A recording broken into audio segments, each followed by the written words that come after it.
And that's that heat today. Heat is insane. Man, I ain't playing with y'all. It is hot. Good gracious. I've been walking past this fence for quite a while now. Every time I came by, I kept telling myself, man, I got to do something about this. The funny thing is, you don't even have to catch them in the act doing it. They leave the evidence behind every single time. If I don't stop what's causing this, I'm eventually going to have to rebuild this entire fence. So today, I'm going to do something about it. Welcome to Live in Texas at Hidden Spring Farm. I'm David. Well, if you've ever owned cattle or you currently own cattle, you know exactly what I'm talking about when I say cattle's love to rub on fence line. And that's exactly what we got going on here. Usually when cows rub, they are trying to get flies off of them. They got some type of bite on their skin they're trying to rub, or they just have a natural itch. The problem in this situation is they're rubbing on the fence line that completes our chicken run, and we can't have that. Little by little, they've rubbed that fence and leaned it over. Well, today, I'm going to take steps to make sure I break those cows' bad habit. All right, so looking at this fence, you can tell it doesn't take a detective certificate to figure out what's going on with it. When it first started happening, we thought the netting for our aerial predator netting was starting to droop. We weren't able to notice the leaning of the fence, but now the fence is getting worse, the drooping's getting worse, and there's two choices. Either stop them from doing it or replace the fence, and they'll do it again. So we're going to do our best to stop them from doing it.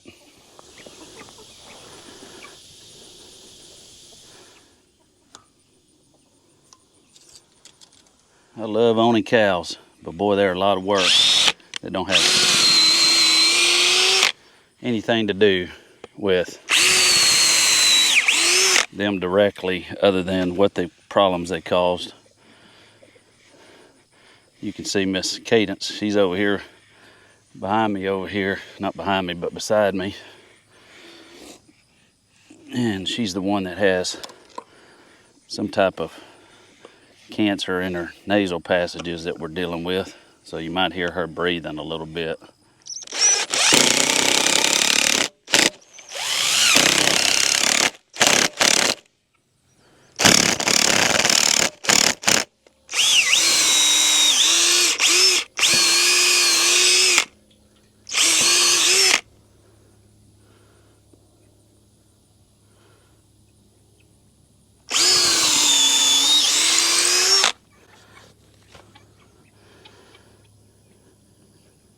All right, so we got the corners on, we got the screw-in insulators on. Now all we have to do is put the insulators on these T-posts.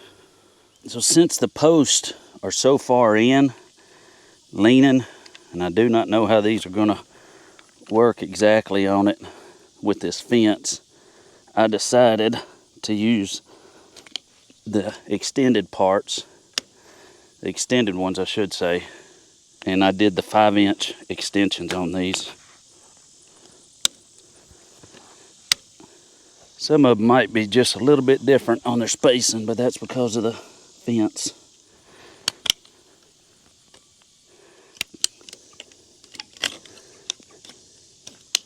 All right, I got the insulators on, and that's not hard work at all, but I can tell you what is, and that's that heat today.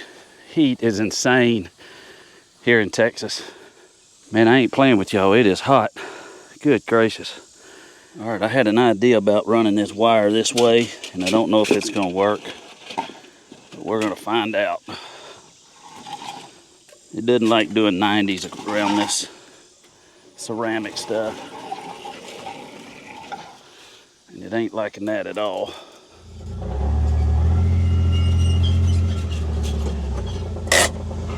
All right.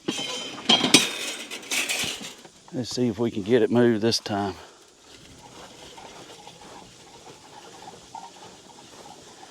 I don't have no way to put tension on this other than hand tight.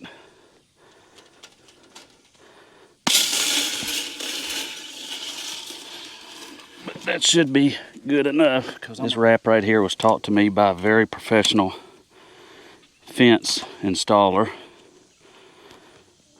And notice you got 1, 2, 3, 5, 6. The last 2 are really close, so that's good enough. You saw that wrap? That wrap is called the KCC OCC, and it's a very... All right, all we're doing is tying it off on this end. And if you want to know how I'm tying it, you take and wrap it around once you feed it through. It's got to go around 6 times. That's 3, that's 4, that's 5. But I always like to bring the last one real close to it. So if you look at that, 1, 2, 3, 4, 5, 6. The last 2 are really close. I'll come back and cut that extra.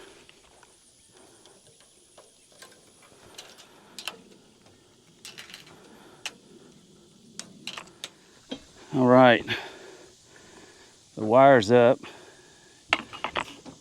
You can see it's still going in, but that's why I bought those 5-inch extensions, to make it come out as far as I can, so those cows could get an idea of what not to touch.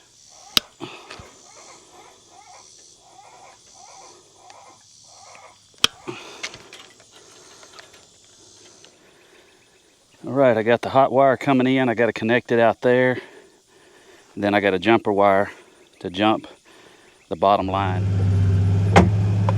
Now we got to go out here in a grazing paddock we call the nursery and try to turn the power off to the charger, and then hook that one line up and then test it and make sure it's good.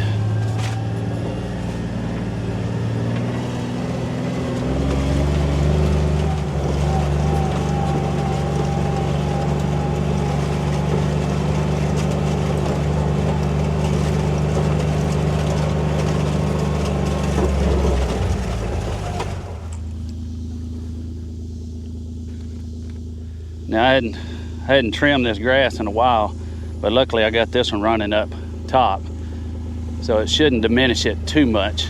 We should still have enough to deter those cows from rubbing on that coop.